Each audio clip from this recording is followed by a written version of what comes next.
Hi,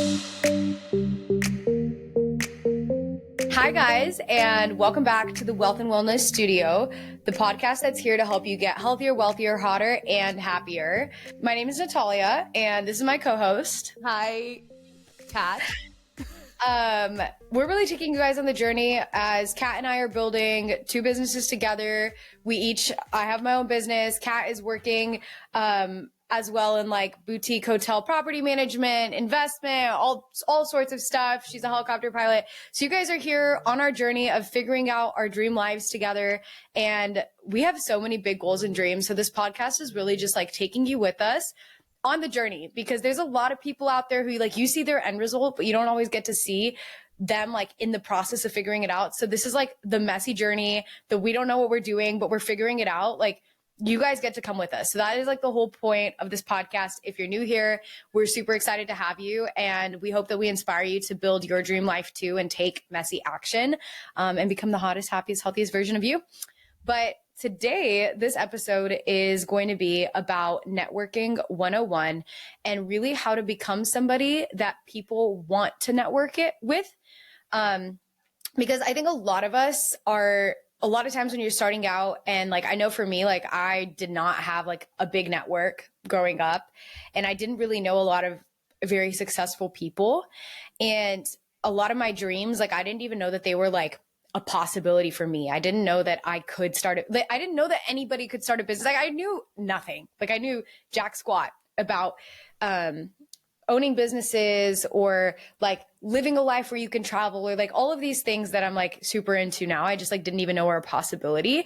And so when it comes to networking, I think a lot of times we have it backwards. We think like I need to add as many people on LinkedIn and like go talk to as many people as possible and tell everybody about my credentials, tell people about my business. But in reality, I think the best networking hack is how do you become the type of person that other people want to network with? And there's a lot of backwards things that I've learned in my short time. And I know Kat as well, about, you know, like how to get in rooms with the people that you want to get with, because in reality, like your network is your net worth. Like, yes, right. I love that quote so much, and It's definitely so good. agree with what Nat's saying. Yeah. It's all about who you know. At the end of the day, it's like it takes, and it's okay even if you're starting out from zero, like there is a way to change the environment that you're in.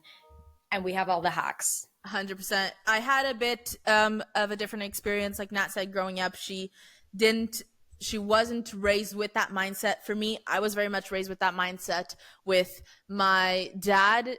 He was amazing in terms of nurturing that go-getter in terms of connections and just putting yourself out there even when you're uncomfortable, and making it work so that you can, you know, meet as many people that are headed the same direction so you can go with them faster. So that was something that it was very much always instilled in me and was super valued. However, like Nat said, we're going to go over a couple things that added a lot of value to this concept and are ways that you can really harness the power of network and net worth. I love it.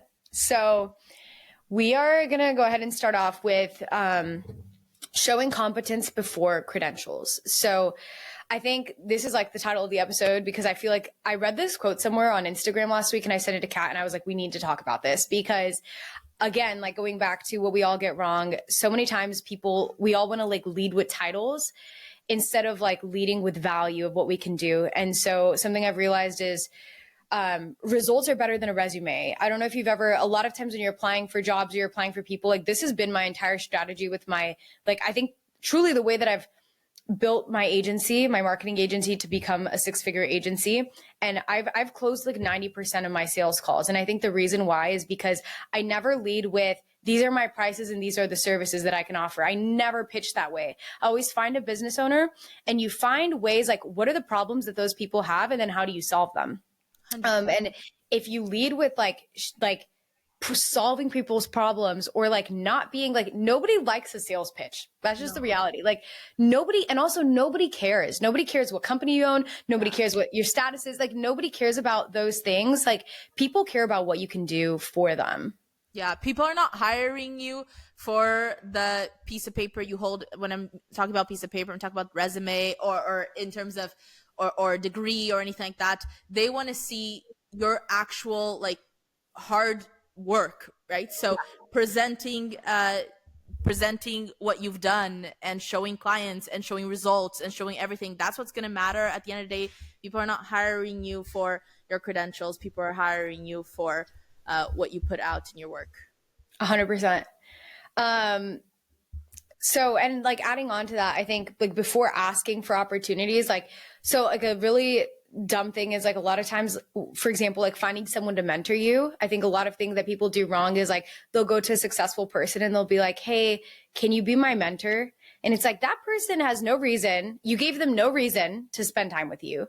You gave them no value that you're adding to their life. And you're asking, like, for successful people, their time is their greatest resource. So, like, let's just put this out there. Like, for successful people, their time is everything. Like, their time is literal money for them. So, an hour out of their day is like so much time that they could be using to optimize their business or spend on like the couple of things that they really care about, that like bringing value first, of like thinking like you don't go to someone and ask them like, can you be my mentor?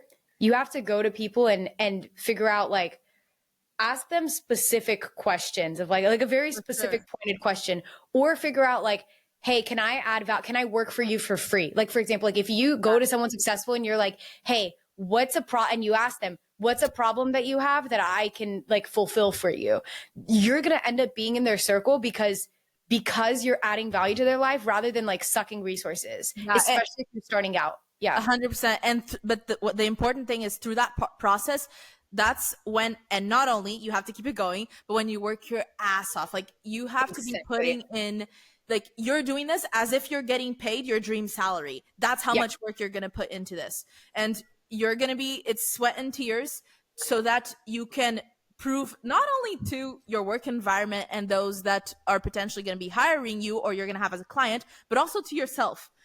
Because through that process, it's going to add so much value. And when we talk about to having the credentials, it's putting in that work. So if you want to network, or if you want to get in a certain group that you had your mind in my case, I'm just going to use myself as an example, like the helicopter world, then learn a lot about that area. Put so much effort into getting value and knowledge in that area, that then when you go to a society, let's say, or a group of people that have that carry already those values, then you will be part of the conversation and not just out of the conversation, out of the circle. Learn to speak the language. And so I think it's like before you get there, if you, let's say you want to get into finance, like, or like Kat, what you were saying with helicopters, like go read the books, like learn, listen to the podcast. What are the terminology? Because every industry has its own terminology. And if you can learn the terminology and you can learn to speak like those people when you get into the room. And then I think at the beginning, like when talking about imposter syndrome, like the first time that you hang out with someone who has done what you want to do, and maybe you're not there yet and you've never been exposed to it. But I really do believe in like, it's not faking till you make it, but like you have to give yourself permission to step outside of the mold that you were in. Like you have to allow yourself to be like, I'm going to learn to speak the language of the industry that I want to get into. And I'm going to allow myself to like be a part of this group, even though maybe you don't feel successful yet, or you feel like an imposter, but that's okay. And something super important on that topic is that anytime that you have a question or you don't understand something, note it down. I've literally been in meetings that I go, that not for myself, but like, for example, my dad mentions, come along to this. There is conversation that I have no idea. It's way beyond my head, terms and everything. I literally jot them down on my phone very quickly or on a piece of paper and listen to the end. Any kind of thing that is sparking interest in my mind or I haven't heard yet, jot it down. And then at the end, I go and read and study and understand. Yeah. And to add on to that, I was going to say, name dropping books, I've realized, is one of the easiest way to connect with people, or podcast. Like, for example, if you go and you talk to an entrepreneur And you mentioned Simix, I think it's Simon Sinek. I hope I didn't mess up his last name. Watch me butcher this. Or Alex Hermosi. Or you talk about like let's say someone's having a conversation in a group and you've read the same books as those people. You listen to the same podcast. Like you have this, like it immediately lets them know, wow, this person is consuming the right material to be successful in this field. So I think like that's like a really easy way to add value in a conversation, like sharing a common resource that shows people that you have the same knowledge base, if that makes sense. 100%. And then that also puts you on the track to have a good topic of conversation. So Yeah. you're not going to end up like straying away and then start gossiping or something. You're going to be on good topics. So if you're starting off with the podcast, you'll talk about that. And yeah, it'll just pave the way in terms of knowledge base, getting that value. Okay, we probably should have started with this. I'm realizing we like dove right deep into this. I think that's okay. But where do you even network first is going where the right people are. And so I think with like high value networking, it's not really random. You have to like choose the right rooms. So I know that this is like so hard of like, where do you start? And in my opinion, the first place to start is think about where are the people, like the type of people that I want to network with. Where do they hang out? Yeah. And think about, I mean, obviously like the easy one to think about, but I also think the most expensive and sometimes the least effective is industry events, conferences, and masterminds. I know that those are like typical. Those are a great way to get in the rooms with the right people, but it's a high barrier of entry because you have to pay for it. Second, sometimes it's not as effective because it's very like, in my opinion, it's like forced connection, still super worth it to like invest in these. But I think a great place to WeWorks, co-working spaces, coffee shops, like where are these people spending their time working? Like, I think that that's like a really easy way to do it. And I'm going to dive more into this. But like hobbies, run clubs, coffee shops, like honestly, it depends on your network, like it depends on what area you want to infiltrate, because obviously it's different for different fields. But like as an entrepreneur, I have met more entrepreneurs through traveling, through sports and workout places. Because a lot of times, like the people that you're going to meet at like a High Rocks, a CrossFit, a Pilates, a run club, and for me, extreme sports, because to do extreme sports, you either have to have, you're either broke because you're into those extreme sports, or you're rich enough and you have enough time because you own a business to do those extreme sports. Yeah. So I've realized, hold on, let me mute my phone really quickly. I've realized that, oh my word. Sorry. Okay. Now it's on Do Not Disturb. Okay. But like skydiving, skiing, surfing, I have met more business owners doing those sports than anything else because a lot of them are there to push their limits. And again, this is for entrepreneurship, but obviously like, let's say like you want to become like one of the best dancers in the country, or like a ballet dancer. So, I mean, I'm just picking a random thing, but let's say that's who you want to network with. Where are those people spending their times? What Pilates studios are they going to? What dance communities are they going to? Get yourself in those rooms and be social. Go be social. I completely agree with everything that said. Another thing that which is piggybacking off the first point you mentioned, which the first one was going to those conferences and everything, putting yourself out there, which usually require higher ticket value to entry. If you still want to infiltrate that kind of community, but you don't have the money or finances or time to go to these conferences and things like that, another really good thing to do is to work at a really nice golf course, or to work at a really nice restaurant, a really nice club, something you paid to be there. Because then you are going to be like, that's one, you're getting paid because you're working.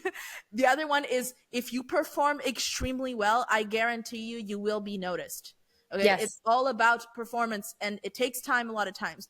But if you put your heart and soul into it, you will be noticed. Again, this would be, if it has to be like the higher end. But that's a great way. And I've personally met people that have started off there and now build super successful companies. Yeah. No, that is actually such a common story. And this is where Kat and I are big believers in, like, whatever you're doing, like, do it so well. Like, do it so well. But also, if you don't know where to start, I was literally having this conversation with my younger brother, but I was like, if you have a room of people that you want to get into, but you don't know how to get there, what skills do you have? And if you don't have any, go be a waiter at a Yeah. really expensive restaurant. Like, don't go be a waiter at Olive Garden. Pick the most expensive restaurant in your city and go be a waiter and be really, really good at your job. Yeah. And I promise you, you'll meet exactly what Kat said. To piggyback off of that, I think a huge one is in today's day and age, personal brand will change your life. And again, there's multiple ways to build businesses, and not everyone needs a personal brand, but a personal brand is a huge tool in your toolkit. And this for me has changed my life. Like, I think your personal brand is your social resume, and you can meet truly, if you really put out there your values, what you stand for, and what you're working on online, and you get really good at building a personal brand, it will, in today's day and age, it's free. What the crazy part is, it's free, and it will open so many doors for you, and it can be its own business. Like, personal brand can do everything for you. So I will say personal brand in the online space, like, it has never been easier to connect with anyone on the planet that you want to. It will require a ton of work. And I think we should do like a whole nother like series on personal brand, because this is like its own topic. But truly, personal brand, like, does not matter what field you're going into. Like, it's 2025. And if you don't have your dream life already and you don't know where to start, like, I truly believe everyone should be building a personal brand of some sort. 100%. Yeah. And that's something quick to add. That's deeper. Like, even when Nat's saying that it's not just personal brand, like on a social media end of it, Yeah. having your own personal brand as a person, Yep. and then using social media to project yourself forward. Yeah. That's the way of doing it. But you first need to create, like, the care that you're putting into a business and the identity, put into yourself to find that. 1000%. And last bullet point on this topic is who you date. I truly believe that your partner is every successful person I talk to says the person you marry is one of the biggest indicators of how successful you're going to be in life. And again, these are all tools in your toolkit. Doesn't mean that this is the case for everybody, but for me, choosing to date my now boyfriend changed my life, because he's the one who, like, he gave me so many connections in my life that have propelled me forward so far in business that, I'm sure I would have been successful either way. I just think it would have taken me a lot longer if I was dating somebody who didn't add. I don't know how else to explain it. No, totally. He's not only adding value in terms of the value he's bringing as himself into the relationship, but also adding value in terms of the reliability and the assurance he's giving you in your own pursuit 1,000. of projects and everything. Well, and for those of you guys who don't know, like, when I first started dating my boyfriend, I was working hourly at a med spa doing a marketing job. And he was like, "Hey, Nat, you should start your own business." And I didn't even know that was a possibility. I was 21. I didn't know that was a possibility. Kat and I had actually just met around this time. And he bought a course, like a couple $1,000 course on like how to start a marketing agency, and gave it to me and was like, "Hey, like, start this, like, just read it and start."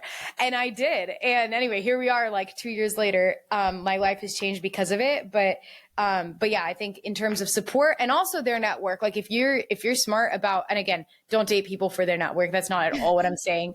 I should be very clear. I'm kidding. You're dating somebody who's also doing really awesome things with their life, like, together you can propel yourself a lot further. It's just a bonus. It's a bonus.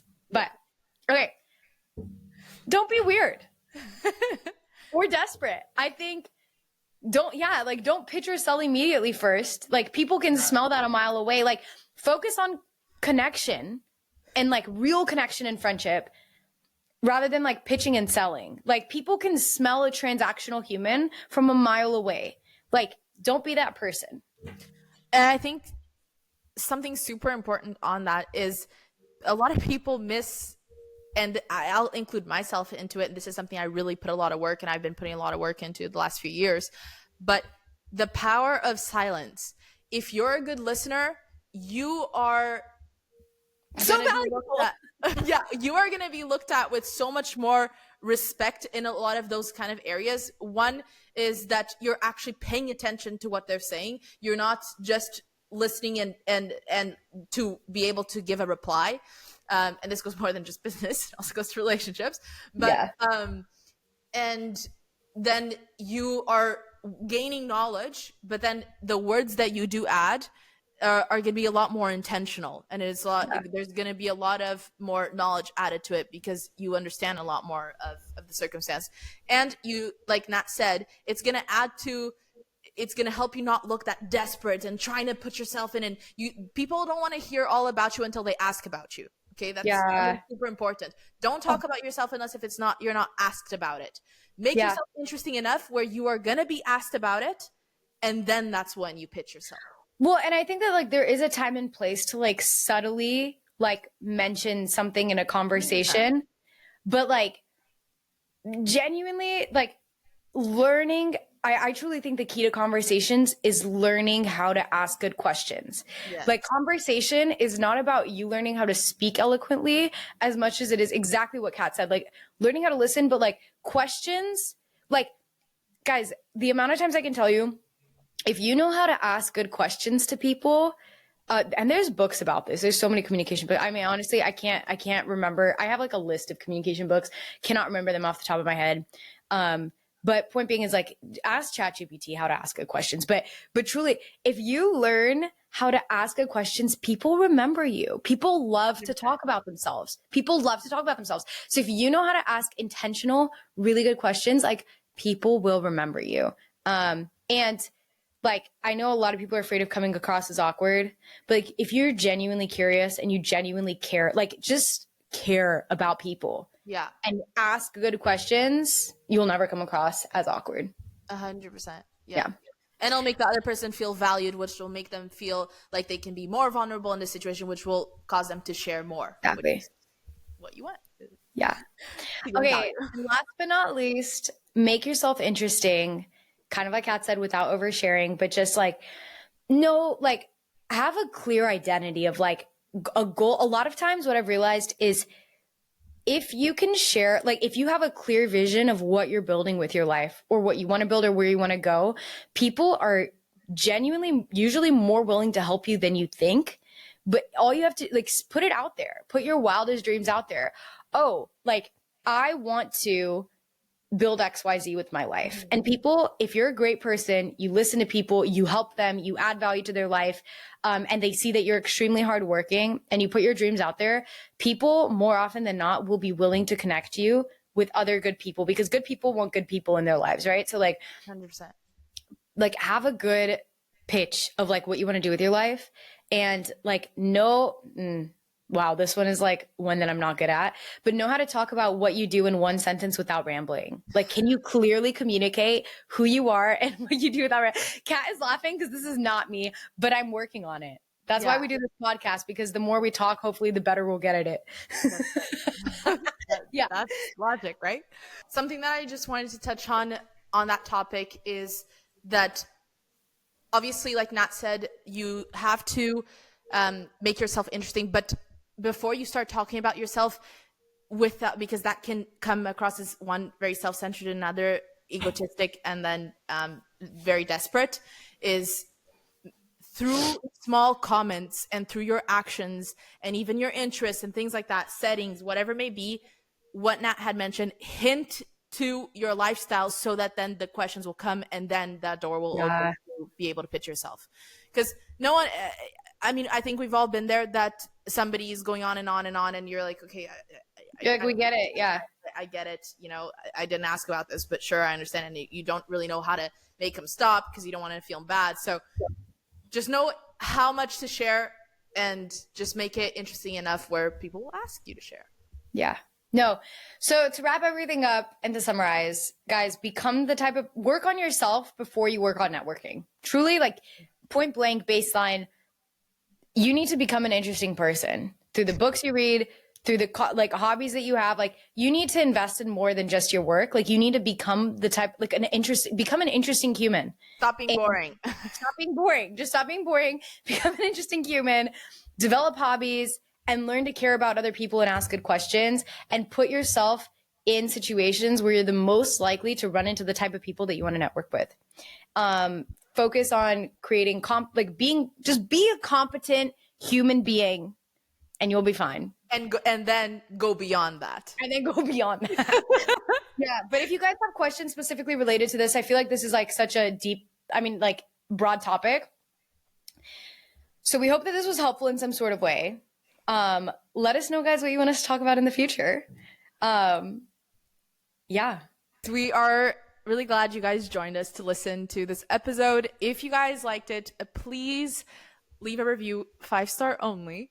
Only 5. If you don't leave a 5-star review, we still want your feedback, but just don't leave a review. Please just talk. We definitely want your feedback.